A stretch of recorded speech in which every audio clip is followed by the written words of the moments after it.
হজ কখন হবে, কুরবানি কখন হবে? কুরবানির পরে আর কিছু থাকে না, কদরের পরে কিছু থাকে না বাকি। যার কুরবানি হয়ে গেছে তার সব হয়ে গেছে। এখন কুরবানি যে আমরা করব, কি কুরবানি করব, আমার আলোচনাগুলো দর্শনগত। আমার আলোচনায় কাহারও বিরুদ্ধে নয়, কাহারও বিপক্ষে নয়, কাহারও যে ভুল ধর্মীয় অনুভূতি, আমাদের ধর্মীয় কম, অনুভূতি বেশি। ধর্মীয় অনুভূতিটা বেশি, ধর্মীয় জ্ঞানটা খুবই কম বর্তমান সমাজে। অল্প কিছুতেই খুব গরম হয়ে যায়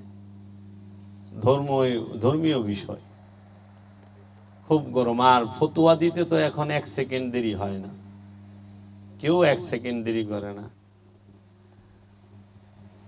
যে আরবিতে কাফের বানাম করা পারে না, হ্যাঁ ও কাফের ফতুয়া দিয়ে দেয়।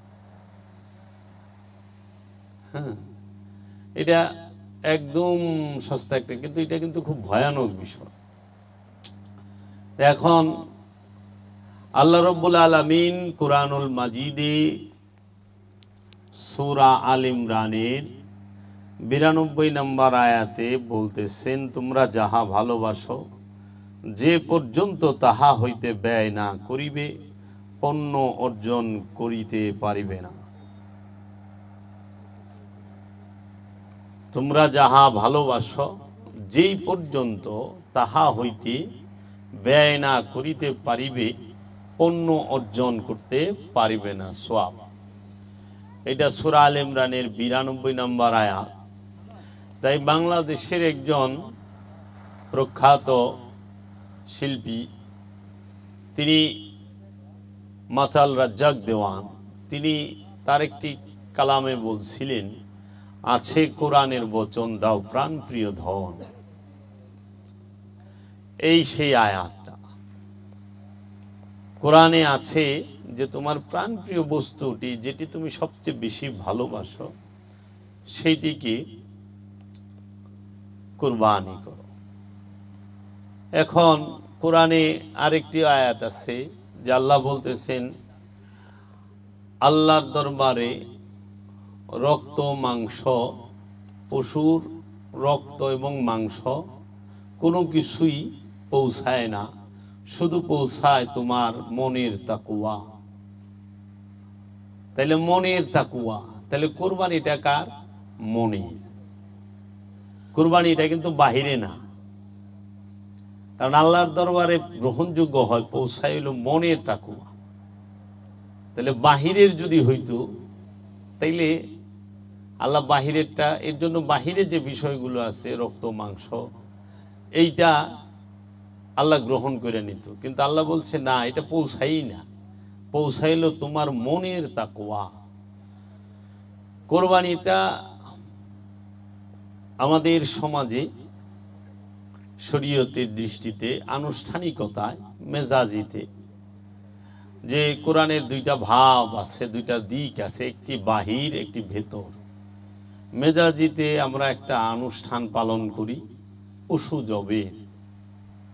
এই পশু জবের আগে আমরা হজ করি, হজ পরিপূর্ণ কমপ্লিট করেই আমরা কুরবানি করি। কুরবানির পরে সে আর মৃত থাকে না, জিন্দা হয়ে যায়।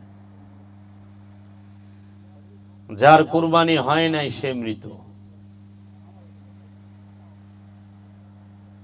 যার কুরবানি হয় নাই সে মৃত, যার কুরবানি হয়ে গেছে সে জিন্দা, জীবিত। কুরবানি করলে মরে না, জিন্দা হয়। সেই কুরবানিটা মনে, নফসের। নফস যখন আমিত্বের কুরবানি দেয়, তখন নফস জিন্দা হইয়া যায়, কলব জিন্দা হইয়া যায়। আর নফস যখন কুরবানি করতে পারে না, তখন কলবও জিন্দা হয় না, নফসও জিন্দা হয় না। তাহলে কলব মন কি কুরবানি করবে? আমিত্বকে। আল্লাহ কোরআনে বলতেছে, তুমি সবচেয়ে বেশি যে জিনিসটাকে ভালোবাসো সেই জিনিসটা আমার রাস্তায় ব্যয় করো। আপনি সবচেয়ে বেশি কাকে ভালোবাসেন? নিজের প্রবৃত্তিকে। প্রতিটা মানুষ সবচেয়ে বেশি ভালোবাসে, প্রতিটা নফস তার আপন প্রবৃত্তিকে, আপন ইচ্ছাকে। নিজের ইচ্ছাটাকে মানুষ সবচেয়ে বেশি ভালোবাসে। মানুষের সবচেয়ে পছন্দের জিনিসটা হইল তার আপন প্রবৃত্তি, আপন ইচ্ছাটা। মানুষ তার ইচ্ছার বিরুদ্ধে গেলেই সে প্রথমে মুখ দিয়া কিছু বলে, যদি মুখে যথেষ্ট মনে না করে হাত তুলে, হাত তুলেও যদি যথেষ্ট মনে না করে তখন খুন করে। এর জন্য মুখ দিয়া ফতোয়া দেয়, কাফের, মুরতাদ, মুশরিক, বেঈমান, হারামি, অমুক তমুক, তাই না? তারপরে দেখা যায় না, যথেষ্ট হয় নাই, একটু দেওয়ান দরকার। 2-3টা বক্সিং মেরে দিল, 2-3টা লাথি মেরে দিল, 2-3টা বাড়ি মেরে দিল। এরপরও যখন দেখা যায় না, বক্সিং লাথি বাড়িতে কিছু হয় নাই, চাকুটাই পেটে ঢুকাই দিল, দাউদে একটা কুদ্দা দিল, কল্লা কাইটা ভালাইল। প্রবৃত্তি এমন একটা জিনিস। তো কুরবানি কারে করবেন? পশুরে। অবশ্যই। সেই পশুটা কোন পশু? প্রবৃত্তি নামক পশু। এই প্রবৃত্তি কি? এই প্রবৃত্তির পশু কি বন জঙ্গলে থাকে? না, এই প্রবৃত্তির পশুটা থাকে আমার নফসের মধ্যে, নফসের সাথে মিশে থাকে, মনের মধ্যে থাকে, কলবের মধ্যে থাকে। তাহলে প্রবৃত্তি নামক পশুটাকে কিভাবে জব করবেন? ছুরি দিয়া? ছুরি দিয়া প্রবৃত্তি জব করা যায়? ধারালো অস্ত্র দ্বারা কুরবানি করা যায় কখনো? ধারালো অস্ত্র দ্বারা পশুর গলা কাটা যায়, মানুষের গলা কাটা যায়, আওলাদের গলা কাটা যায়, নবী রাসূলদের গলাও কাটছে। তাহলে মনের পশুকে জবাই করতে হইলে কখনোই আপনি ধারালো অস্ত্র দিয়ে পারবেন না। লোহার খণ্ড দিয়ে তৈরি ধারালো অস্ত্রটি দিয়ে আপনি কুরবানি করতে পারবেন না। কুরবানি বিষয়টা প্রবৃত্তির সাথে যুক্ত। নফসের আপন প্রবৃত্তিকে কুরবানি করতে হইলে যে অস্ত্রটির প্রয়োজন হয় সেই অস্ত্রটির নাম হচ্ছে মুরাকাবা মুশাহেদা। আপন গুরু, আপন পীর, আপন পীরের ধ্যানের ধারা, আপন মুর্শিদের ধ্যানের ধারা, আপন রসুলের মুরাকাবা মুশাহেদার দ্বারা মনের পশুকে জব করা যায়, মনের পশুকে কুরবানি করা যায়, নহল করা যায়। আর মেজাজি অনুষ্ঠানে বনের পশুকে জবাই করতে হইলে একটি লৌহ খণ্ডিত দিয়ে তৈরি, লৌহখণ্ড দিয়ে তৈরি একটি চাকু, ছুরি, চাপাটির প্রয়োজন হয়। তাই মুজাদ্দেদ আল ফেসানি বলেছেন এবং ইমাম শাফি তিনি বলেছেন এবং আমার দয়াল মুর্শিদ কালান্দার বাবা জাহাঙ্গীর বলেছেন যে কুরবানির মাঝে লৌহখণ্ড দ্বারা নির্মিত, ধাতু দ্বারা নির্মিত কোনো অস্ত্রের স্থানই নাই। কুরবানি করতে হবে আপন প্রবৃত্তিকে। আনুষ্ঠানিক কুরবানি, তার মধ্যে মাংস আছে, চামড়া আছে, হাড্ডি আছে, তার মধ্যে রক্ত আছে, হ্যাঁ, আবার মাংস বিলিও আছে। কিন্তু যে পশুটিকে কুরবানি করতেছে কুরবানিওয়ালা, তার কুরবানির মাঝে কিন্তু মাংস নাই।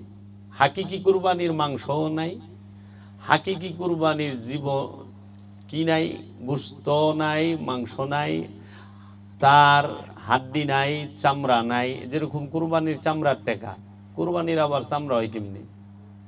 পশুর চামড়ার টেকা বলতে পারেন, কুরবানির চামড়ার টেকা কেমনি হয়? কুরবানির চামড়া হয় কোনো দিন? বলেন যে গরুর চামড়ার টাকা, পশুর চামড়ার টাকা, যে কোনো পশু জবে করছেন সেই চামড়ার টাকাটা আমাদেরকে দিয়ে, মানে কুরবানি যে ভুল কইতে কইতে ভুল প্রতিষ্ঠিত হয়ে গেছে। কুরবানির চামড়া হয় না, কুরবানির কোনো গোশত হয় না, গরুর গোশত হয়, পশুর গোশত হয়। কুরবানি তো করতে হয় প্রবৃত্তিকে, প্রবৃত্তির গোশত আছে, এটা তো ভাসমান, প্রবৃত্তি ভাসমান, প্রবৃত্তির গোশত নাই। তা আপনার ইচ্ছার গোশত আছে? আপন ইচ্ছাকে কুরবানি করতে হয় কার কাছে? রসুলের কাছে। কুরবানি কাকে করবেন? নিজের ইচ্ছাকে। কার কাছে করবেন? আপন রসুলের কাছে, আপন পীরের কাছে। আর মেজাজি কুরবানি কি করবেন? গরু, মহিষ, যে কোনো বনের একটা পশু। কারে দিয়া করাইবেন? ইমাম সাহেবকে দিয়া, মৌলভী সাহেবকে দিয়া। মৌলভী সাহেবকে দিয়া বনের পশু জবাই করায়, বনের পশু কুরবানি করায়। আর আপন রসুলের কাছে নিজের ইচ্ছাটা কুরবানি করতে হয়। তাই আশিকে রসুল হযরত বেলাল রাদিয়াল্লাহু তাআলা আনহু, তিনি তার নিজের ইচ্ছাটা কুরবানি করছিলেন আল্লাহর হাবিব সরকার দু আলম নূরে মুজাসসম আহমদ মুস্তফা মুহাম্মদ মুস্তফা সাল্লাল্লাহু আলাইহি ওয়াসাল্লামের নূরের কদম মুবারকে। হযরত সালমান ফারসি তিনি তার মনের ইচ্ছা, তার মনের পশুটাকে কুরবানি করেছিলেন রসুলের কদমে। তো কুরবানি করবেন কোথায়? রসুলের কাছে। কুরবানি করবেন কি? নিজের ইচ্ছাকে, আপন প্রবৃত্তিকে। নিজের যতগুলো ইচ্ছা আছে সমস্ত ইচ্ছাগুলোকে টাইনাই না, একটা একটা করিয়া তার কল্লা কাটতে হবে, জিহ্বা কাটতে হবে। যেরকম বনের পশুটা আমরা কিনা আনছি, কিনা টাইনা লয়ে আহি না, টাইনা আনার পরে 8-10 জনে আমরা খুব চাপাচাপি কইরা ধরি, যাইতা ধইরা আমরা ছুরি চালাই। ও যেরকম ছটফট ছটফট করে বাঁচার জন্য, ছোটার জন্য, ও কিন্তু ওর সর্বশ্রেষ্ঠ চেষ্টাটা করে যে আমি এখান থেকে ছুটে বের হয়ে যাব। আর আমরা সবচেয়ে জোর লাগাই যে আজকে তোর জবক কইরি সারো। এর জন্য আমরা সঙ্গ দিয়া যাতা দিই। বৌরাবাসের গুড়া এরকম মোটা হেডের লই 8 জনে পেটের উপরে দিয়া এমন যাতা মারি যে খালি বেবায়। তাহলে ঠিক হাকিকি কুরবানি যেটা আমার মনের রিয়েল কুরবানি, যেটা কোরআনের কথা, যেটা আল্লাহ বলছে তোমার প্রিয় বস্তুকে কুরবানি করো, ওই আমার ইচ্ছাটা কুরবানি হইতে চায় না, ওই আমার ইচ্ছাটা কুরবানি হইতে চায় না। হাটের থেকে যেরকম একটা পশু ক্রয় করে আনি না, তাই না? হ্যাঁ, আমার এই মনের থেকে, আমার এই কলবের থেকে ওই যে পশু, আমিত্ব নামক পশু, কামনা বাসনা নামক পশু, ষড়রিপু নামক পশু, সেই পশু আমার দেহ থেকে, আমার মন থেকে, আমার নফস থেকে, আমার প্রাণ থেকে, আমার প্রাণ এবং মন থেকে কোনোভাবেই সে আসতে চায় না। ওই যে যেরকম আমরা বনের পশুটাকে একদম হাত বাঁধি, পা 4টা বান্ধি, গলায় বান্ধি, মাথায় বান্ধি, কেমন করি না বাইন্দা? এই বাইন্দা যে আমরা করি, খুব জোর লাগাই, ঠিক নিজের ইচ্ছাটাকে এরকম জোর লাগাই দিতে হইব যে কুরবানি, ইচ্ছা কুরবানি হইতে চায় না ওই পশুটার মতো। পশু যেরকম কুরবানি হইতে চায় না, হাত পা ছাটাছাটি করে, জোরাজুরি করে, সে উঠা যাইতে চায়, দৌড়ায় পলাইতে চায়, কিন্তু আমরা ছাড়ি না। ঠিক আমার ইচ্ছাটাও কুরবানি হইতে চায় না, সে বেঁচে থাকতে চায়, সে আরো মোটা তাজা হইবার চায়, সে আরো অনেক কিছু ভোগ করতে চায়। তখন কি করে? আমরা যেরকম জোর কইরা পশুটারে ধইরা জব করি, এইরকম মনের ইচ্ছাগুলোকে জোর কইরা ধইরা রসুলের ইচ্ছার কাছে উৎসর্গ করতে হবে। এই জন্য উৎসর্গ মন করতে চায় না, ভোগ করতে চায়। মনের ধর্মই ভোগ করা, দেহের ধর্মই ভোগ করা। সে উৎসর্গ করতে চায় না। ফ্যানটা বন্ধ করে দেন। সে উৎসর্গ হইতে চায় না বাবা। সে কি করে? সে ভোগ করতে চায়। ঠিক পশুরে যে আমরা কুরবানি করলাম, আচ্ছা পশু যদি আমরা কুরবানি করি, কুরবানি করলে সবকিছু হারায় কে? যে কুরবানি করছে সে, তাই না? এখন তুমি যে কুরবানি করছো, তুমি কি হারাইছো বলো তো বাবা?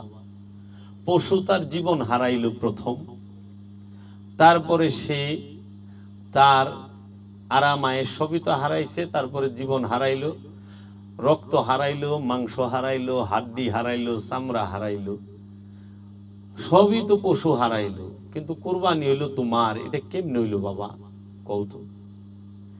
পশু হারাইলো সব, কিন্তু কুরবানি হইলো তোমার। তুমি কি হারাইছো কও?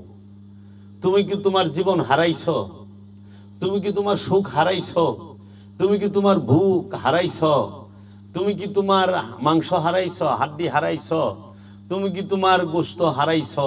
না, তুমি তোমার জীবনও হারাও নাই, মাংস হারাও নাই, রক্ত হারাও নাই, হাড্ডি গোশত কিছুই হারাও নাই, কিন্তু কুরবানি হইল তোমার। এটা করলাম অনুষ্ঠান। অনুষ্ঠান অনেক সময় সামাজিক অনেক ফায়দা আছে। যেরকম বিশাল বড় একটা অর্থনীতির চাকা ঘুরে, গরিব মানুষ 2 টুকরা মাংস পায়, একটু মাংস খাইতে পারে, এটারও উপকারিতা আছে। এবং এটা দিয়ে সমাজে অনেক মানুষ সেবাও করতেছে। কিন্তু সমাজের সকল স্তরের মানুষের কাছে করজোড়ে নিবেদন, কেউ যেন এইটা মনে না করে যে পশু কুরবানিটাই হচ্ছে মূল কুরবানি। না, এই পশু কুরবানিটা হচ্ছে অনুষ্ঠান। অনুষ্ঠান প্রয়োজন আছে মূলকে পরিচয় করাবার জন্য, কিন্তু কেউ যেন অনুষ্ঠানকে মূল না মনে করে। তাই আমার বাবা জাহাঙ্গীর বলেছেন, আমার মুর্শিদ কেবলায়ে আলম বলেছেন, বাবা রে, অনুষ্ঠানের ভিড়ে সত্য হারায়া যায়। অনুষ্ঠান সত্যকে ঢাইকা ভালায়। অনুষ্ঠান বেশি হয়ে গেলে মূলটা হারায় যায়। আমরা অনুষ্ঠানের উপরে এমন জোর দিছি, আমরা যে প্রবৃত্তি কুরবানি করতে হয় এইটা ভুলেই গেছি। আমরা মনে করি গরু জব করলে কুরবানি হইল, উট জব করলে কুরবানি হইল, দুম্বা জব করলে কুরবানি হইল। ইব্রাহিম আলাইহিস সালাতু ওয়াস সালাম মিনায় কুরবানি করতে গিয়েছিলেন। কুরবানির সময় শয়তান ওয়াসওয়াসা, শয়তান বাধা দিতে আসে। আল্লাহর নবীর তার ওয়াসওয়াসা দিতে পারে না, এটা বলা বেদবি, কিন্তু বাধাগ্রস্ত করতে আসে। মায়ার বন্ধন তো, বাধা দিতে চায়। তো দূর থেকে সেই শয়তান কোনো আজগুবি শরীফের শয়তান না, সেইটা হয়তো যে কোনো মানুষ শয়তান ছিল। কারণ শয়তান যেখানে দাঁড়ায়া ইব্রাহিম নবীকে কুরবানি দেবার সময় বাধা প্রদান করেছিল, সেই স্থানটাকে জগৎবাসীকে ঘৃণা দেখানোর জন্য, ঘৃণা করার জন্য মক্কার মিনায় এখনো 3টা শয়তান বানায় রাখছে পাথর দিয়া। ওই জায়গাটা শয়তান না, আর ওই খাম্বাটাও শয়তান না। ওই জায়গাটার মধ্যে মানুষরূপী যে কোনো একটা শয়তান অথবা জিন শয়তান, সে দাঁড়াইয়া ইব্রাহিম নবীরে বাধা দিছিল যে ছেলেরে কুরবানি করে নাকি। এটা কি মন কথা গো? তো এর জন্য এই সৃষ্টি জগতে যত মানুষ আছে ইমানদার, যারাই মেজাজি হজে যায়, তারা যেন ওই স্থানটাকে ঘৃণা করে। এর জন্য কয়টা পাথর জানি ফেইকা দিয়া হয়, যে শয়তানকে ইসলাম কি ঘৃণা দেখাইছে, যে শয়তান যেখানে দাঁড়াইছে ওই জায়গার ওইটা মারণ লাগে। বুঝো, খালি শয়তান রে না, শয়তান যেখানে খারাইছে ওই জায়গার। যে 40 লক্ষ হাজী সাহেব মিনায় যাইয়া এমন ঢিলাঢিলি করে, বড় শয়তান মোটা একটা খাম্বা খাড়ায় রয়েছে, মেজু শয়তান মোটা একটা খাম্বা খাড়ায় রয়েছে, ছোট শয়তান মোটা একটা খাম্বা খাড়ায় রয়েছে, খাড়ায় খাড়ায় ডিলা খাইতেছে। শয়তান কি এত বেকু যে সারা পৃথিবী সবাইরে নাচাইতেছে, হ্যাঁ খাড়ায় খাড়ায় এটা খাইব? আরে ওই স্থানে শয়তান দাঁড়াইছিল। এর জন্য শয়তান যে স্থানে দাঁড়ায় সেই স্থানটাকে ঘৃণা করার জন্য এটা একটা মেজাজি রূপ। অনেকে তো গিন্না ঠেলায় কি করে জানো, পায়ের জুতা খুলে মারে।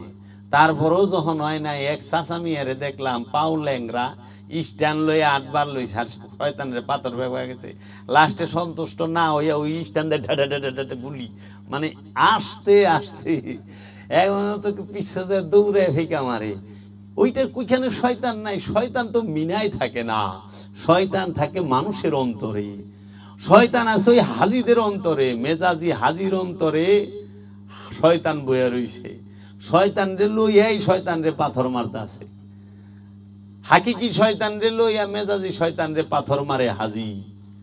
আর যে মেজাজি হাকিকি শয়তান তারাই দিয়া পারছে, সে জীবনও মিনায় যাইব না। সে কই যাইব জানো? লা মাকামে। হাকিকি শয়তানকে যে তারাই দিতে পারে ঝাঁটায়া ইটায়া, সে চইলা যায় লা মাকামে। আর মেজাজি শয়তানকে তাড়ানোর জন্য মেজাজি হাজি যায় মিনায়। এর জন্য জাহের বাতিনের সমন্বয়ে ইসলাম। বাতিনকে অস্বীকার কইরো না, মূলকে অস্বীকার কইরো না। প্রতিটা ধর্মের মূল দর্শন আছে, ইসলামের মূল দর্শন আছে, এই আধ্যাত্মবাদের মূল দর্শন আছে, কোরআনের মূল দর্শন আছে। কোরআনের একমাত্র এই হাজার হাজার আদেশ উপদেশের একমাত্র মূল উদ্দেশ্য এবং লক্ষ্য হচ্ছে আপন নফস হইতে খান্নাস রূপী শয়তানকে মুসলমান বানানো, মুসলমান করা। নফস মুসলমান, নফস জন্ম সৃষ্টিগত ভাবে জন্মগত ভাবে সে পবিত্র, কিন্তু খান্নাস রূপী শয়তান সে মুসলমানও না, সে পবিত্রও না। এই খান্নাস রূপী শয়তানকেই মুসলমান করবে নফস। আল্লাহ ইচ্ছা কইরা শুধু জিন এবং ইনসানের নফসের সাথে খান্নাস রূপী শয়তানকে উদ্দেশ্যমূলক ভাবে পরীক্ষা করার জন্য ঢুকিয়ে দিল। আল্লাহ বললেন, মিন শাররিল ওয়াসওয়াসিল খান্নাস আল্লাযী ইউওয়াসউইসু ফি সুদুরিন নাস। তুমি শয়তানের খান্নাস রূপী শয়তানের কুমন্ত্রণা হতে মুক্তি নাও, যাকে আমি তোমার মাকামে সুদূরে ঢুকায়া দিছি। আল্লাহ শয়তান রে মাকামে সুদূরে মনের মধ্যে কলবের মধ্যে রেখে দিছে।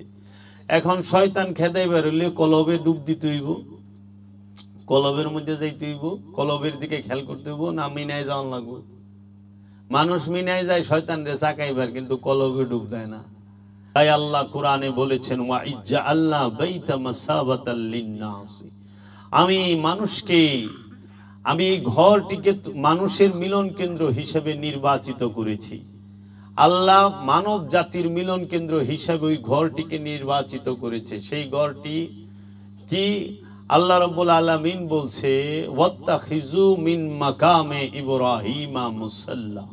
তুমি মাকামে ইব্রাহিম থেকে মুসাল্লা, সালাতের স্থান কি গ্রহণ করো। মাকামে ইব্রাহিম, কদমে ইব্রাহিম না, সূরাতে ইব্রাহিম না। সূরা আরবিতে ছবিরে কয় সূরা, হ্যাঁ, আর সূরাত। তারপরে বলতেছে মাকাম, মাকাম আর সূরাত এক না।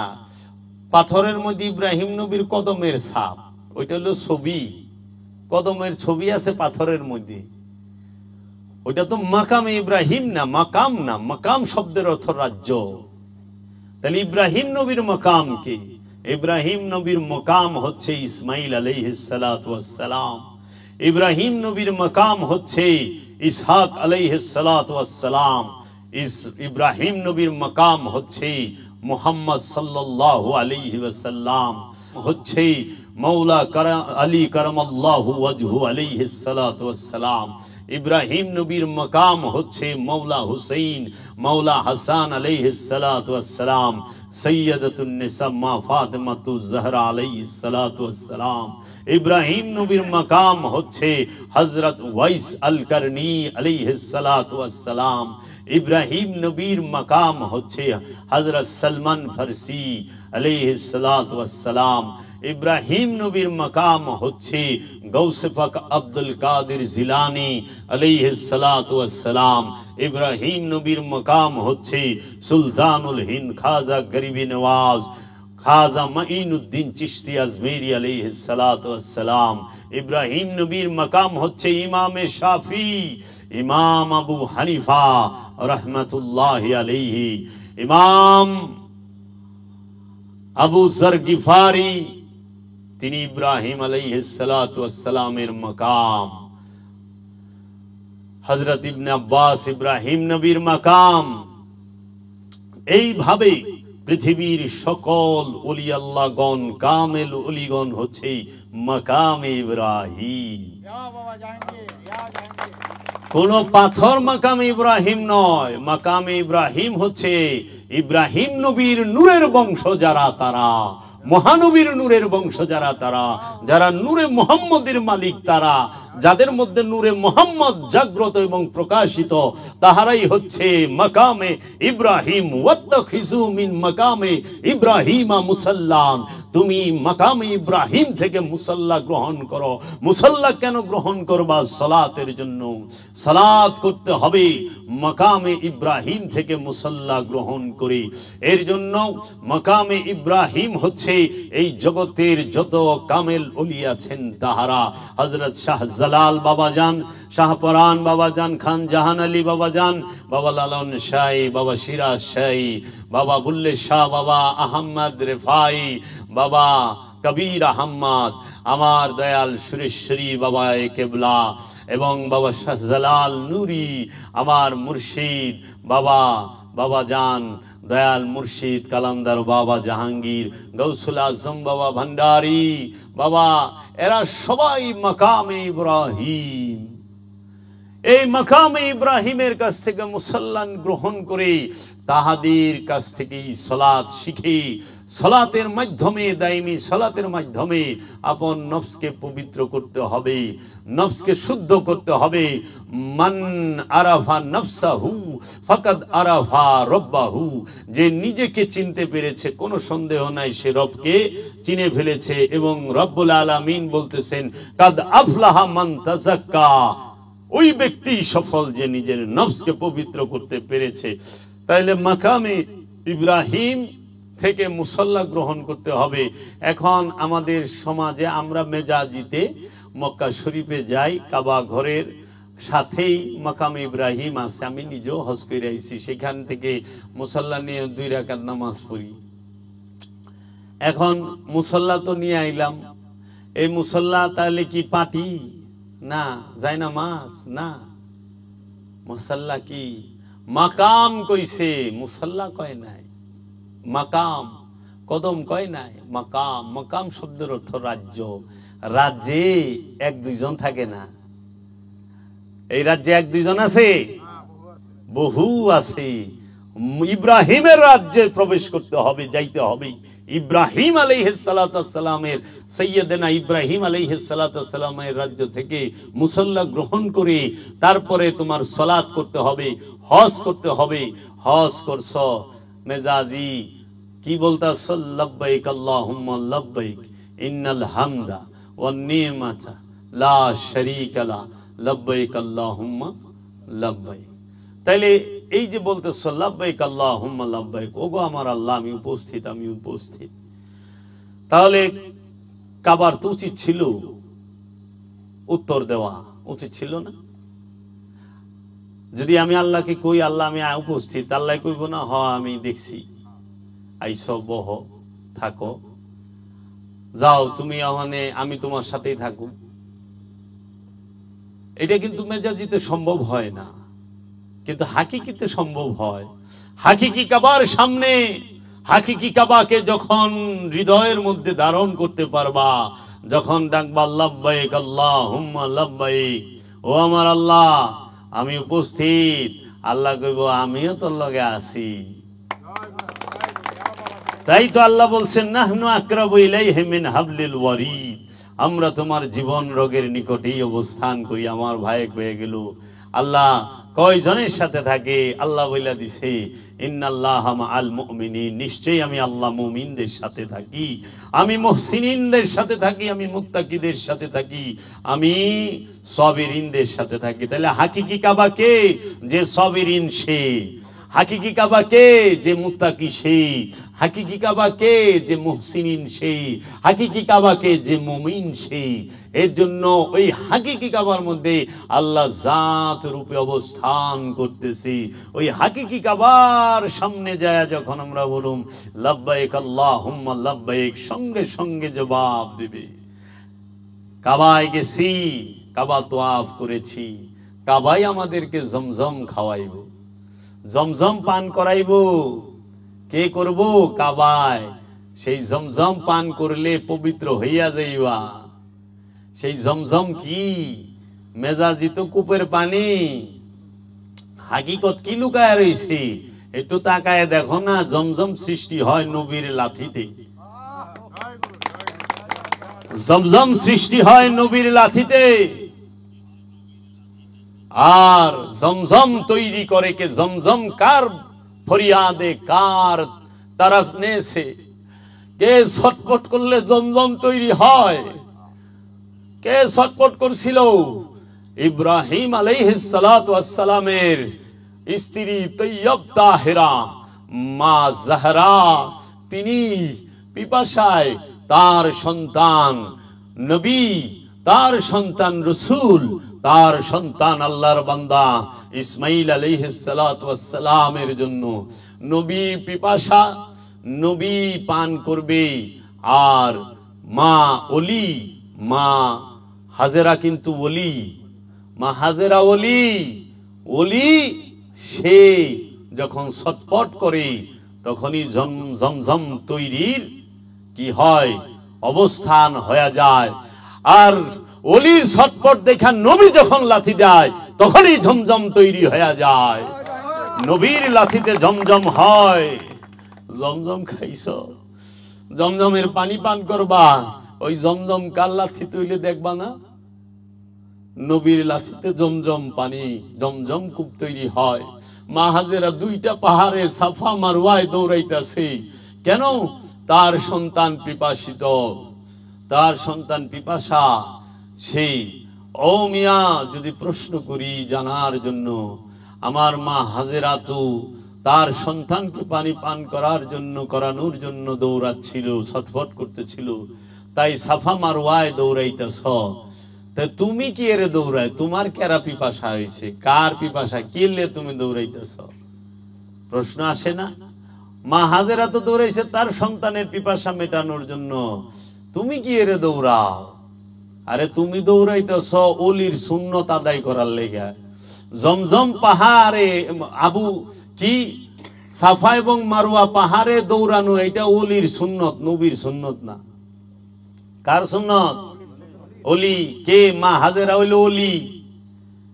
মা হাজেরা ওলি। ইসমাইল আলাইহিস সালাম নবী, ইব্রাহিম আলাইহিস সালাম নবী, তাই না? নবীর স্ত্রী ওলি, নবীর মা ওলি। ওলির সুন্নত নবীও পালন করছে, করে নাই? মহানবী ওলির সুন্নত পালন করে নাই? মা হাজেরার সুন্নত মহানবী পালন করে নাই? সাফা মারওয়া দৌড়ায় নাই? ঈসা রুহুল্লাহ সে পালন করে নাই? ও বাবা, মহানবী নবী হইয়া ওলির সুন্নত পালন করলো।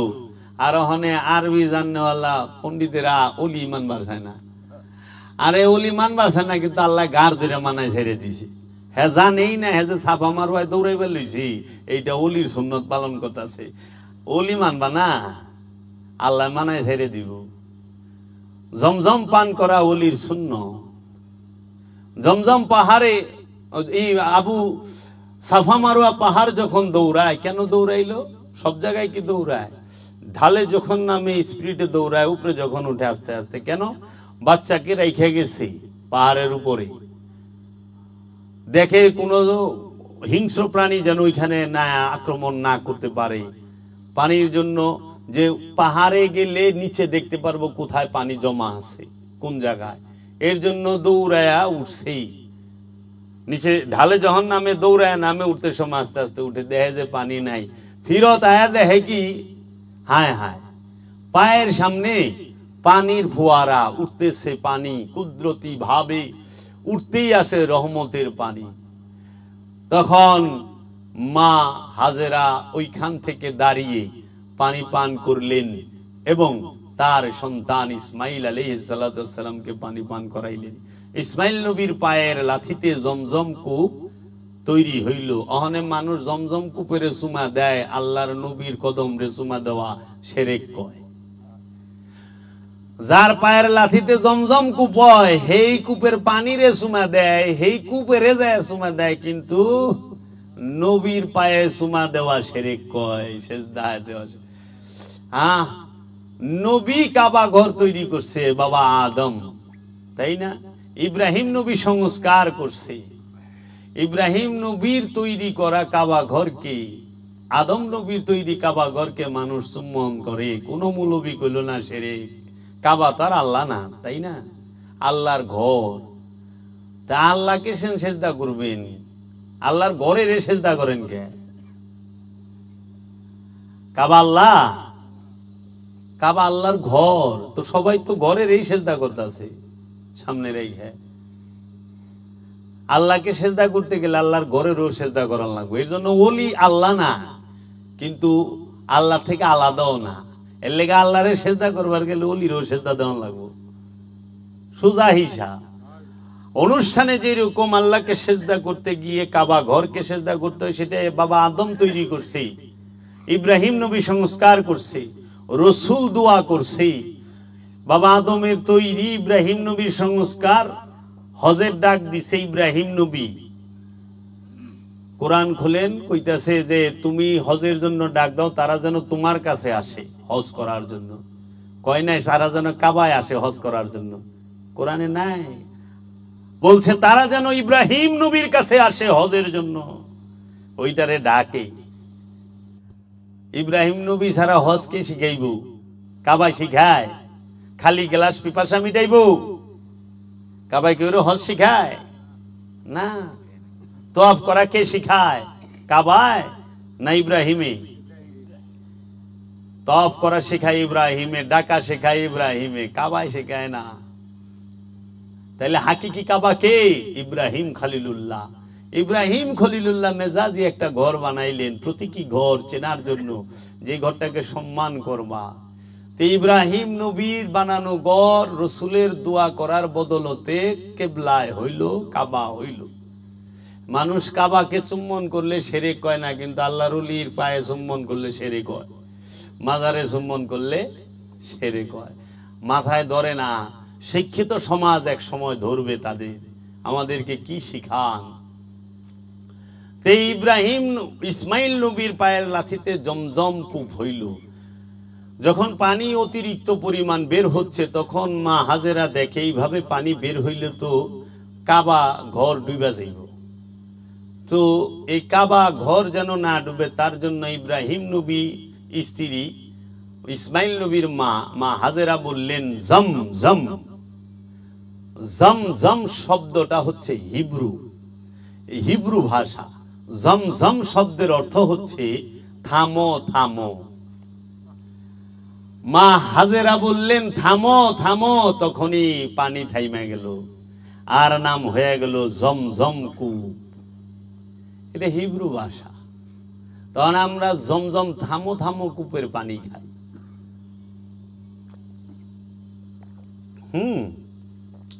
তাইলে আপনি নবীর কদম মুবারকে কি কারিশমা আছে, যেই কারিশমায় জমজম তৈরি হয়?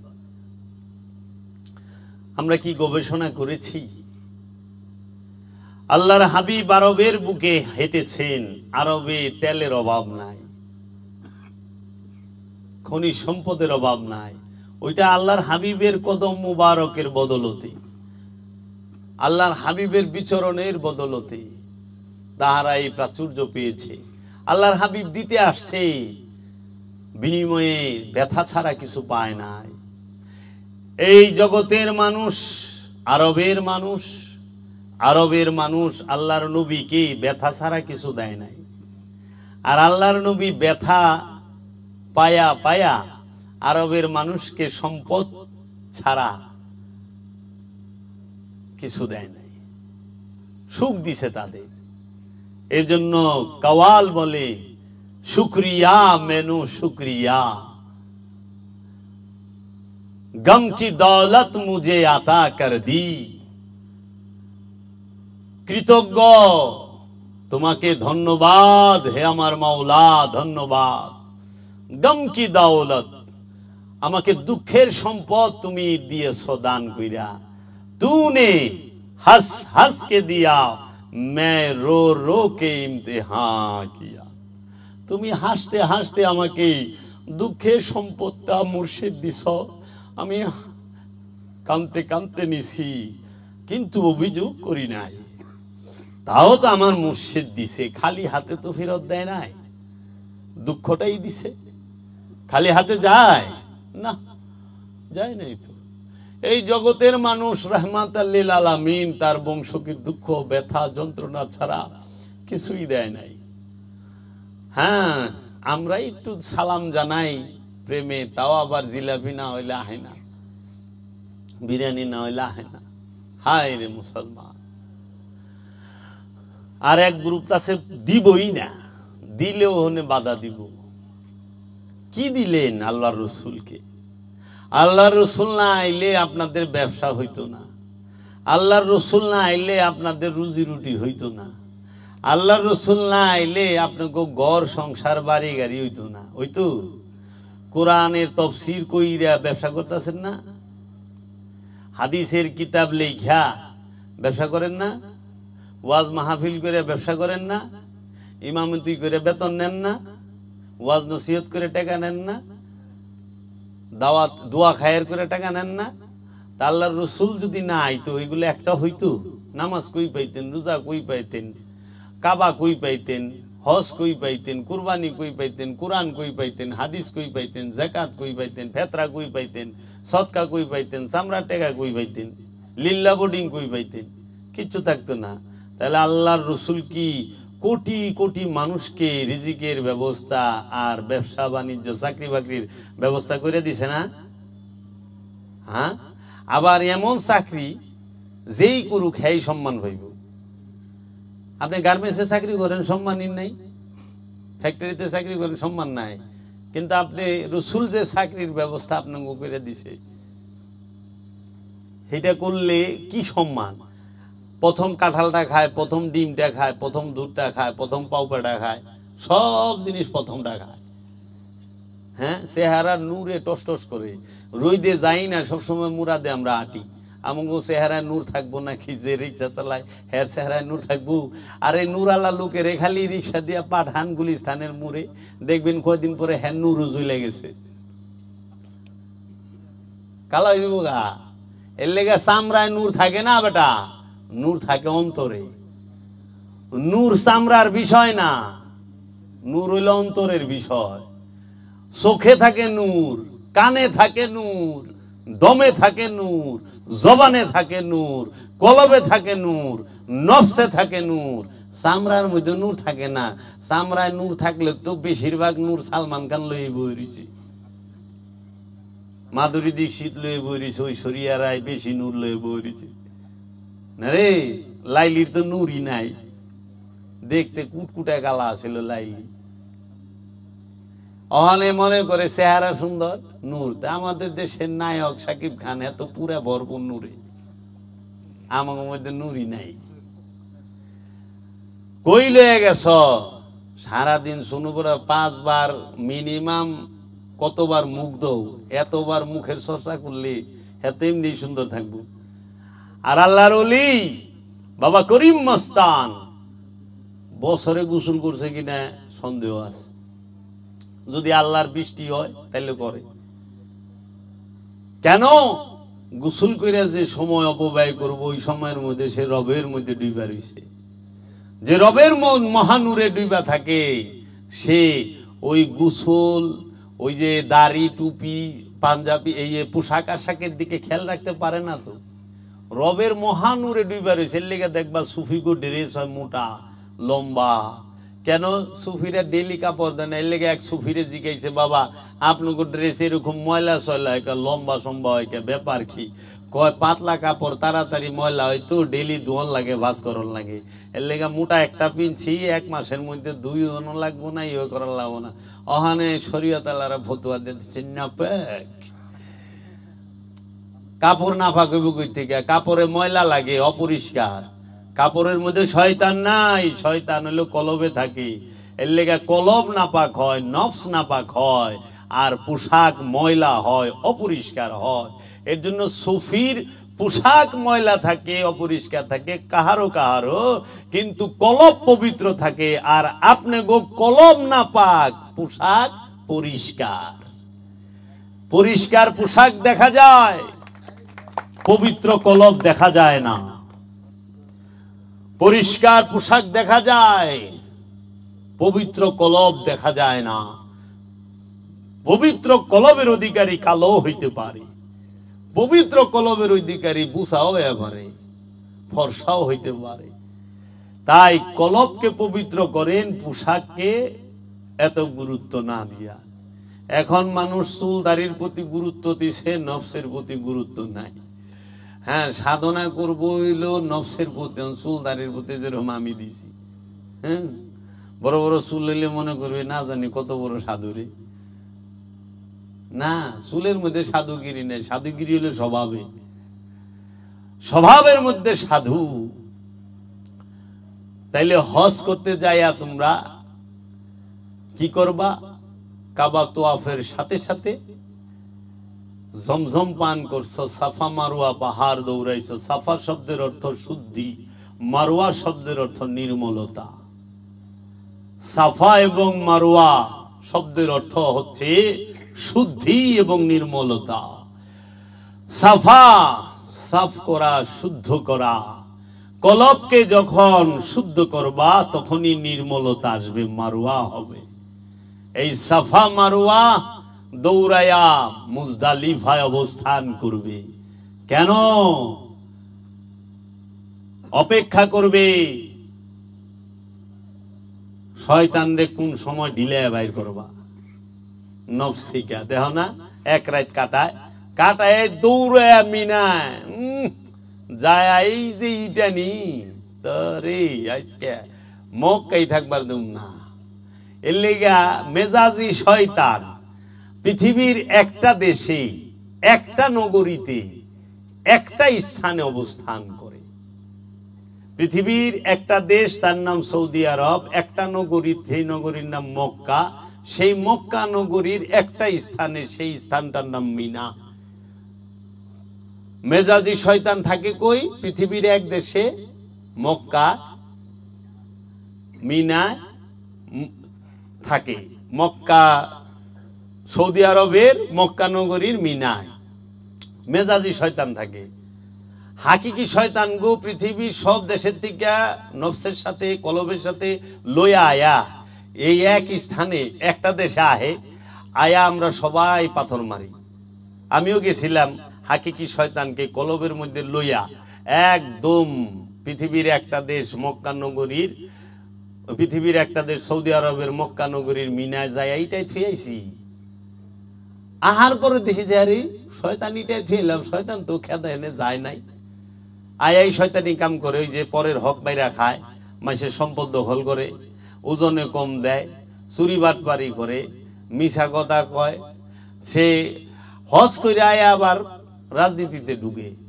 হজ করার পরে কেউ রাজনীতি করা পারে রে বাবা? ওইটা মেজাজি হজ। এখন অনেকের আছে যে কোনো ডাইনে বাই ডিগ্রি নাই, অনেক হেলা গায় আলহাজ, একবার হজ কইরা, কিন্তু সে 5 ওয়াক্ত নামাজ পড়ে ডেলি, লাগাই না নামাজি আব্দুল করিম, নামাজি আব্দুল রহিম, কিন্তু জীবনে একবার হজ করে লেখে হাজি আব্দুল করিম। ব্যাপার বিষয় বুঝলাম না। প্রতি বছর একটা করে কুরবানি করে, 2টা করে কেউ, 10টা করে কেউ। হায় হায়, 10টা কুরবানি করছে। কুরবানি তো বাবা একবার জীবনে, কুরবানি কি বারবার? কুরবানি করতে হয় জীবনে একবার। সেই কুরবানি ইব্রাহিম নবী কি প্রতি বছর কুরবানি করছে তার জীবনে? ইসমাইল নবী কি প্রতি বছর করছে? না, একবার করছে। কুরবানিটার দিকে খেয়াল করে দেখেন না, ইসমাইল নবী আর ইব্রাহিম নবীর বিষয়। ইব্রাহিম নবী ঘর থেকে কি গরু দুম্বা লই আইছিল, না তার কলিজার টুকরা ছেলেকে নিয়ে আসছিল? নবী নবীরে নিয়ে মিনায় আইছে কুরবানি করতে, নবী রসুলকে নিয়ে আসছে মিনায় কুরবানি করতে। ইসমাইল নবী রসুল, ইসমাইল নবী নবী, নবী এবং রসুলকে নিয়ে আসছে কুরবানি করতে, আল্লাহর বান্দাকে কুরবানি করতে নিয়ে আসছে। কে নিয়ে আসছে? আরেক নবী, আরেক রসুল, আরেক আল্লাহর বান্দা। ইব্রাহিম নবীকে আল্লাহ নবীও বলেছেন, রসুলও বলেছেন, আল্লাহর বান্দাও বলেছেন এবং ইমামও বলেছেন, মানব জাতির ইমাম। তাহলে পরে এই ইব্রাহিম নবী যে কুরবানিটা করতে আসলেন, তিনি নিয়ে আসছিলেন কি? তার পুত্রকে, নবীকে, রসুলকে, আল্লাহর বান্দাকে, তাই না? তাইলে বর্তমান সমাজে আইনের দৃষ্টিতে যদি এই ঘটনা ঘটে, এটা দণ্ডনীয় অপরাধ হবে না? ছেলেকে যদি কেউ জব করবার, কুরবানি করবার নেয়, তাই না? কিন্তু ওই সময় ইব্রাহিম নবী নিয়ে আসলো কেন? কারণ নবুয়তের দরজায় ইব্রাহিম নবী থেকে, ইসমাইল নবী থেকে ইব্রাহিম নবী অনেক আলা মকামের, উঁচু স্তরের। এর জন্য ইসমাইল নবী কুরবানি হচ্ছে আপন মুর্শিদ ইব্রাহিম নবীর কাছে, আপন গুরু ইব্রাহিম নবীর কাছে। ইসমাইল আলাইহিস সালাম রসুল, তিনি ওনার থেকে উঁচু মর্যাদার যে নবী ইসমাইল নবী, তার কাছে কুরবানি হচ্ছে, এই ইব্রাহিম নবীর কাছে। ওনার থেকে উঁচু স্তরের যে বান্দা আব্দুহু, ইসমাইল নবী থেকে উঁচু স্তরের ইব্রাহিম নবী, তার কাছে কুরবানি হচ্ছে। আবার পিতার কাছে সন্তান কুরবানি হচ্ছে। আবার সূরা ইউসুফ খুলেন, 100 নম্বর আয়াত সূরা ইউসুফের, ওয়া রাফাআ আবওয়াহি খাররু লাহু সুজদান। সুতরাং এবং ইউসুফ নবী তার পুত্র, ইয়াকুব নবী তার পুত্র ইউসুফ নবীকে উঁচু আসনে বসাইয়া, ইয়াকুব নবী এবং তার স্ত্রী এবং তার বড় 11 ছেলে মিলা ইউসুফ নবীকে সেজদা করিল, উঁচু আসনে বসাইয়া। কেন? এইখানে দেখেন, পিতা সে নবী, পিতা সে রসুল, পিতা সে আল্লাহর বান্দাও। আবার ইউসুফ সেও নবী, সেও রসুল, সেও আল্লাহর বান্দা, কিন্তু পিতা হইয়া ছেলেকে সেজদা করতে আছে। সূরা ইউসুফের 100 নম্বর আয়াত। মা হইয়া সন্তানকে সেজদা করতেছে। বড় ভাইরা, এখানে মা পুলা ভাইয়ের সম্পর্ক না, এখানে নবুয়তের দরজা, বেলায়েতের দরজা, রিসালাতের দরজার সম্পর্ক। ইয়াকুব নবী থেকে ইউসুফ নবী মর্যাদায় উঁচু স্তরে, নবুয়তের দিকে, আবদিয়াতের দিকে ঊর্ধ্বে। এর জন্য ওই নবুয়তকে শ্রদ্ধা জানাইছে, তাজিম করছে, সম্মান করছে, তাকে অনুসরণ করছে পিতা হইয়াও। এর জন্য রসুল বয়সে ছোট হইলেও তাজিম করতে হবে তাকে। বয়সে বান্দরও বুড়ায়, তাই বেলা বান্দরে সালাম দেবো না, দিমু। অস্ট্রেলিয়ার অনেক বড় বড় বান্দর আছে, যেখানে বয়স অনেক, সর কাছাকাছি জায়গা, তাই গেলে যেমন সালাম দেবেন নাকি?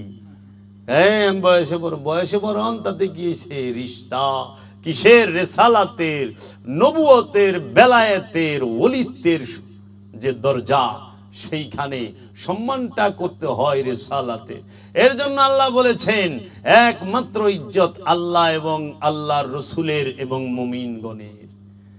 মুমিন সে বয়সের সাথে নির্ধারিত নয়, রসুল সে বয়সের সাথে নির্ধারিত নয়, নবীও সে নয়। তাই ইজ্জত মুমিনের, ইজ্জত রসুলের, ইজ্জত আল্লাহ, আর কারো ইজ্জত নাই। সবাই দাস, গোলাম, দাসী। বাবারে, এই মিনায় যে কুরবানি করবি, কি ওইখানে যে আরাফার ময়দানে অপেক্ষা করলা, আরাফার ময়দানে অপেক্ষা করার পরে যাইয়া শয়তান রে ঢিলাইয়া, শয়তান খেদাইলা, দেখলা শয়তান গেছে গা, ওখানে কুরবানি করবা। কি কুরবানি করবা? পরিপূর্ণ রূপে উৎসর্গ আমিত্বকে। এই ফ্যানটা চালায় দাও। আমিত্বকেই যখন কুরবানি করছো, বাস শিশু হয়ে গেছো, মাসুম নিষ্পাপ। একজন হাকিকি হাজি, তিনি নিষ্পাপ, হাকিকি হাজি। কিন্তু যাই না রাখো, হাজির লগে আল্লাহ থাকে না, কি একটা মুশকিল। সারা কোরআনে এক জায়গায় আল্লাহ কয় নাই ইন্নাল্লাহা মাআল হুজ্জাজ, নিশ্চয়ই আমি আল্লাহ হাজির লগে আছি, কয় নাই। ইন্নাল্লাহা মাআল শাকিরিন, শুকুরকারীর লগে আল্লাহ আছে, জিকিরকারীর লগে আল্লাহ আছে, নমাজির লগে আল্লাহ আছে, কুরবানিওয়ালার লগে আছে না। আল্লাহ নামাজির লগে থাকে না, আল্লাহ জিকিরকারীর লগে থাকে না, শুকুরকারীর লগে থাকে না। আল্লাহ সে কোন এই যাকাত দিনওয়ালার লগে থাকে না, হজ করেনওয়ালার সাথে থাকে না, কুরবানিওয়ালার সাথে থাকে না। আল্লাহ থাকে এমন জিনিসের সাথে যে কিনা দেখাই যায় না। সাবিরিন, মুহসিনিন, মুত্তাকি, মুমিন। মুমিনকে কুমিনকে চিনবা না যে পর্যন্ত কর্ম না দেখবা। হ্যাঁ, মুত্তাকি মুহসিনিন তোমার বুগল তলায় বয়ে থাকলে সাবিরিন টের পাইবা না, কিন্তু এন থেকে 100 হাত দূরে নামাজ পড়লে এই দেখা টের পাইবে যে নামাজ পড়তেছে লোকটা। এর লেগে যে বিষয়গুলো দেখানো যায়, দেখা যায়, সেই বিষয়গুলো সাথে আল্লাহ থাকে না। আর ওখানে তো কুরবানি মনে করো ঘুষের হক মারা টাকা দেওয়া হয়, কি আর করা। হক মারলে একটু বড় দেখে দেওয়া পরে 2.5 লাখ 4 লাখ। একখান খাসি হেদাম বলে 15 লাখ। আচ্ছা 15 লাখ তো কুরবানি দিয়ে কি ছাগলটা জব করলে না মইল, মানুষের দেখলু বাবা রে বাবা কি ছাগল জব করছে, 15 লাখ। এক ছাগলে আরেক ছাগল জব করে হালাইছে। এই 15 লাখ টাকা দিয়ে মানুষের গরিবেরে, এইটি তো কুরবানি। উৎসর্গ কর তোর আত্মীয় স্বজনের ভিতরে, তোর পাড়া প্রতিবেশী, তোমার পাড়া প্রতিবেশী মহল্লা। দেশে গরিব নাই, একটা গরিবরে তো ঘর করে দিবা না, এটা বাস্তব হারারে তো স্থান করে দিবা না, কর্মের ব্যবস্থা করে দিবা না, ওই কুরবানি করবা না, কারণ ওইটা খবরে আইব না, মাইক দেও কইব না। কিন্তু এইটা হইলে এইটা সংবাদ হবে, অমুক সাপ নিছে। হ্যাঁ, কে এইটার গুস্ত খেলে কি স্বর্গে যাবে গা? কিন্তু বিশ্বাস রাখো, যদি কোনো মানুষের মনে হাসি ফুটাইতে পারো, এর বিনিময়ে তোমাকে আল্লাহ জান্নাত দিবে। কোন একটা মানুষ অসুস্থকে যদি একটু শান্তি দিতে পারো, তোমাকে আল্লাহ জান্নাত দিবে।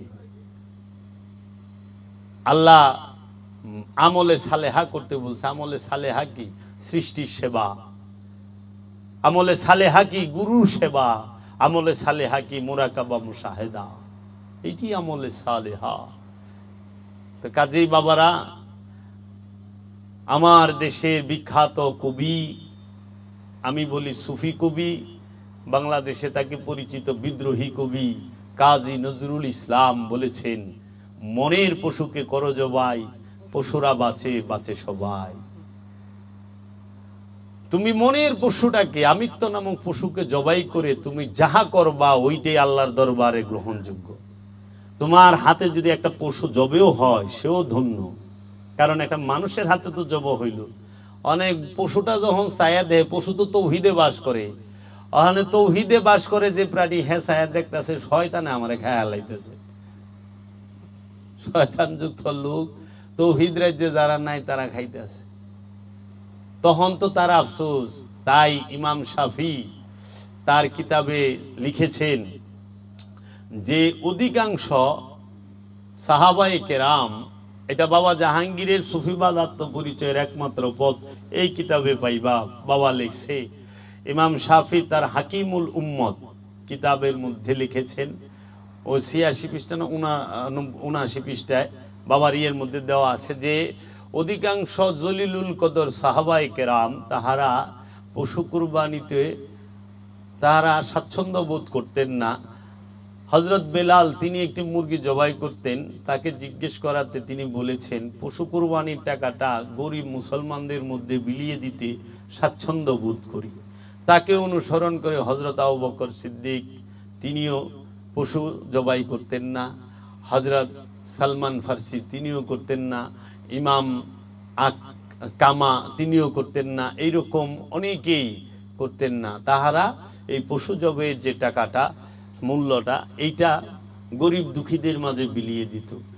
যার ঘরে ইনকামের রাস্তা নাই, বেকার অনেক ছেলে পেলে আছে, তাকে বিদেশ পাঠায়া দাও, তাকে একটা গাড়ি কিনা দাও কিংবা অন্য কিছু কিনা দাও, যেন কর্ম করে সে রোজ ইনকাম করতে পারে, কোরবানি হবে। তুমি তো মানবের কল্যাণের জন্য। আর এটা জব করে, এটা অনুষ্ঠান। আমি অনুষ্ঠানের বিরোধী নই বাবা। আমি আপনাদেরকে বলতেছি যে আপনারা কখনোই মনে করেন না যে পশু জবে করাটা কুরবানি, এটা অনুষ্ঠান। আসল কুরবানি হইল আমিত্বকে উৎসর্গ করা রসুলের কাছে, এইটা হইল কুরবানি। তো এই কুরবানি যেন আমরা করতে পারি, হজও যেন আমরা করতে পারি।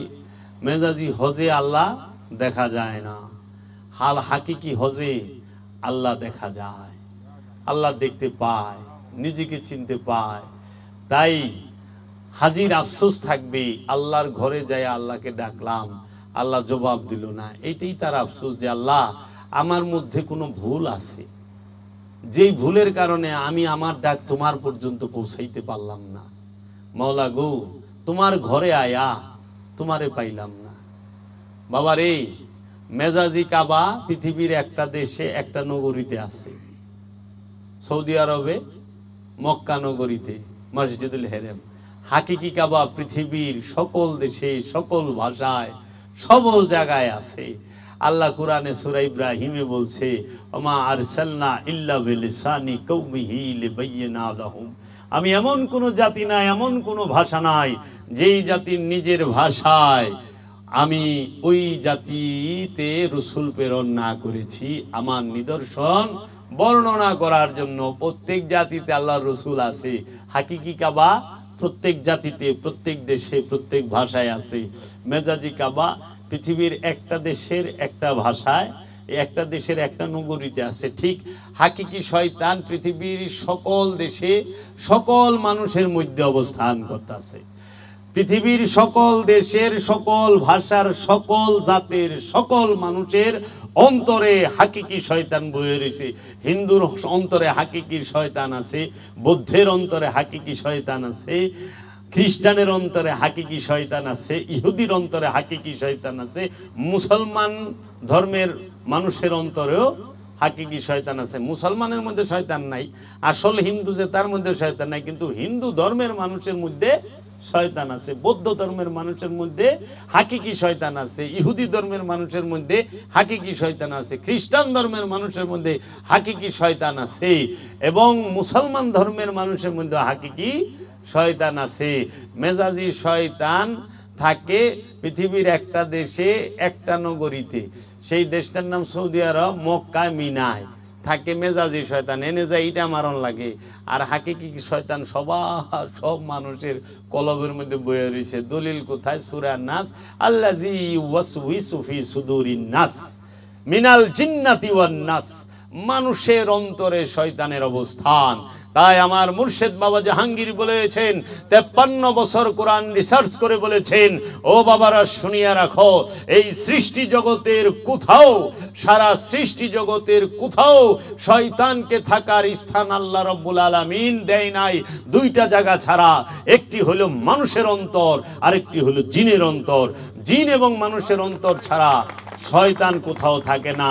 গাছে শয়তান থাকে না, মাছে শয়তান থাকে না, পাহাড়ে পর্বতে নদী নালায় বাড়ি ঘরে কোথাও শয়তান থাকে না। জমিনে থাকে না শয়তান, আসমানে থাকে না শয়তান। শয়তান থাকে মানুষের অন্তরে। মানুষের অন্তরে, মুমিনের অন্তরে শয়তান থাকে না। মুমিন শয়তান মুক্ত, যে শয়তান মুক্ত সে মুমিন। মুমিনের অন্তরে শয়তান থাকে না। নবী শয়তান যুক্ত না, রসুল শয়তান যুক্ত না, তারা সবাই খান্নাস রূপী শয়তান মুক্ত। নবী শয়তান মুক্ত, রসুল শয়তান মুক্ত, তোমার ওলি শয়তান মুক্ত, মুমিন শয়তান মুক্ত, মুহসিনিন শয়তান মুক্ত, সাবেরিন শয়তান মুক্ত, মুত্তাকি শয়তান মুক্ত। এই যারাই শয়তান মুক্ত তাদের সাথে আল্লাহ জাত রূপে আছেন। তাই আল্লাহর নবী, আল্লাহর রসুল, আল্লাহর ওলি, আল্লাহর সাবেরিন, আল্লাহর মুমিন, আল্লাহর মুহসিনিন, আল্লাহর মুত্তাকি বান্দাদের কথা শয়তান যুক্ত নফসের পছন্দ হয় না। তারা বলে ভণ্ড। শয়তানে কইতাছে, শয়তানের জবান দিয়ে কইতাছে, কারণ শয়তান আদমকে দেখা পারে না, বুঝছ? এর লেগা নবীরা মাসুম। কেন মাসুম? শয়তান নাই দেখা। ওলিরা মাসুম, কেন মাসুম? শয়তান নাই দেখা, নিষ্পাপ বেগুনাহ। এর জন্য ওলির চেহারা দেখা ইবাদত, ওলির কাছে বৈশা থাকা ইবাদত, ওলির কদমে চুম্বন করা ইবাদত। ওলির কদমে চুম্বন করলে পাপ জইরা যায়। পরশ পাথর, হাজরে আসওয়াদ কইরে, ওলিয়ে কামেলি হাজরে আসওয়াদ, এটা হাকিকি হাজরে আসওয়াদ।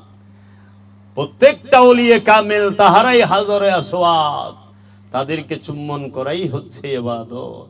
কি কও? এর জন্য শয়তান যে পর্যন্ত কলবে আছে ওই পর্যন্ত গুনাহও আছে, ময়লাও আছে, পাপও আছে। শয়তান নাই, পাপ নাই। এর জন্য খান্নাসকে দূর কইরা খিজির বাবায় হযরত খিজির আলাইহিস সালাতু ওয়াস সালাম, তিনি খান্নাস মুক্ত। তিনি এক বাড়িতে এক শিশু মাইরা হালাইছে।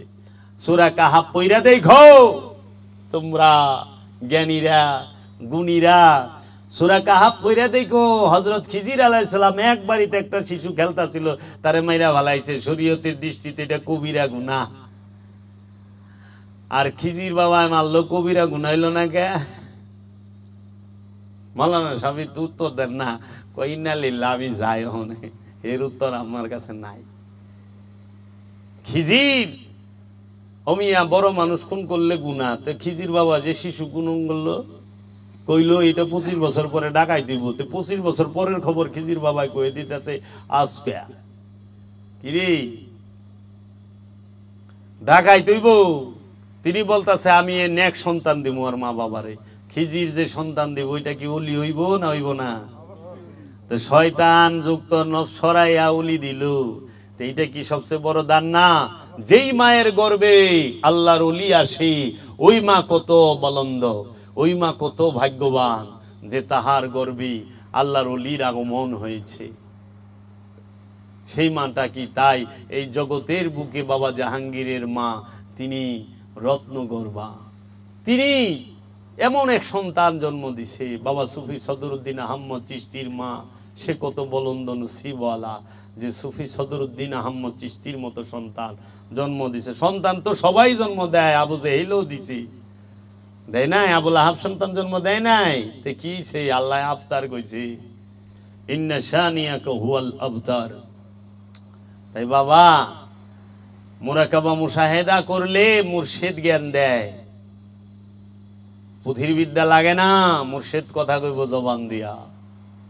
তুমি বুঝবাই না রহস্যের জ্ঞান মুর্শিদ কেমনে ধাপে ধাপে তোমাকে দিচ্ছে, তুমি বুঝতেই পারবা না। মুর্শিদ কথা বলবে, ওই যে অমুক তমুক অমুকে কত কি কমু, কোন ওলি কোন তা ওই কি কয় মুফাসসিরে কোরআনের পিছে ঘুরে নাই, কিন্তু হাজার হাজার মুফাসসিরে কোরআন শামসে তাবরিজের পিছে ঘুরছে। নারী রুমির পিছে ঘুরে নাই।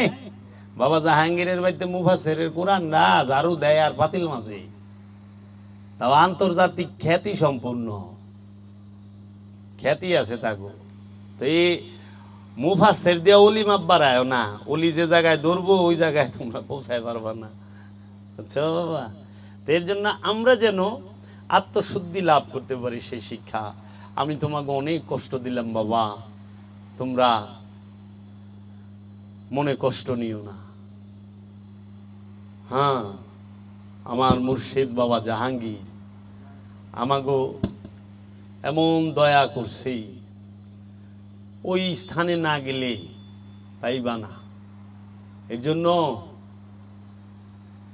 নবীকে সম্মান করতে জানে নবী, রসুলকে সম্মান করতে জানে রসুল, অলিকে সম্মান করতে জানে অলি। হিয়াল করতে অলিরে সম্মান করতে করবো, তাও মানুষ রূপী হিয়াল করতে। বনের পশু চিনে, বনের পশু ঠিকই সম্মান করে, সেজদা দেয়া পায়ে পড়ে থাকবো, উঠে না, উঠবো না। কিন্তু মানুষ রূপী যেগুলো আছে স্বভাবযুক্ত, এগুলাই বুঝে না। এর জন্য আল্লাহ মানুষের লোকে কথাই কয় না, কারণ মানুষ আল্লাহর কথা বুঝবো না। আল্লাহ কথা কইছে আল্লাহর নবীর সাথে, আল্লাহ কথা কইছে আল্লাহর রসুলের সাথে। কারণ আল্লাহর কথা আল্লাহর নবী বুঝে, আল্লাহর কথা আল্লাহর রসুলই বুঝে, আল্লাহর কথা আল্লাহর ওলি বুঝে। আল্লাহর কথা মানুষ বুঝে না। মানুষ বুঝে কি এর কথা জানো? স্বার্থের কথা। ফি ফায়দা, ফি ফায়দা আরবিয়ানরা কয় আইয়া ফি ফায়দা মানে এখানে লাভ আছে, আইয়া কাতির ফায়দা অনেক লাভ আছে, ইয়াল্লা রো রো রো তাল মানে লল যাই তাড়াতাড়ি আয়, ফি ফায়দা কাতির অনেক ফায়দা আছে এনে এর মধ্যে। আর মানুষ চিনে ফায়দা, ফায়দা ছাড়া মানুষ কিচ্ছু করবার চায় না। এর লেগা ঘরে মিলা দুধাই কি এলে জানো জানি মুসিবত দূর হয়, ফি ফায়দা মোহব্বতে না, মোহব্বতও দেয় কিন্তু বেশিরভাগই আর কি জানি বান্ধিয়া রাখলো জানি আটকে থাকে। আরে না, মুসিবতও দেয় মাওলায়, রহমতও দেয় মাওলায়। তাই গৌস পাক আব্দুল কাদের জিলানী আলাইহিস সালাতু ওয়াস সালাম বলেছেন, তুমি যখনই মুসিবত আসে কখনোই ওইটাকে দোয়া দরুদ পইরা ওইটাকে ফিরায়ও না। মুসিবত আসছে আসতে দাও, ধৈর্য ধারণ করো, বিশ্বাস রাখো, মুসিবতটা পার হয়ে গেলেই রহমত আইসা দাঁড়ায় যাইব। কারণ প্রত্যেক মুসিবতের পরে রহমত আছে।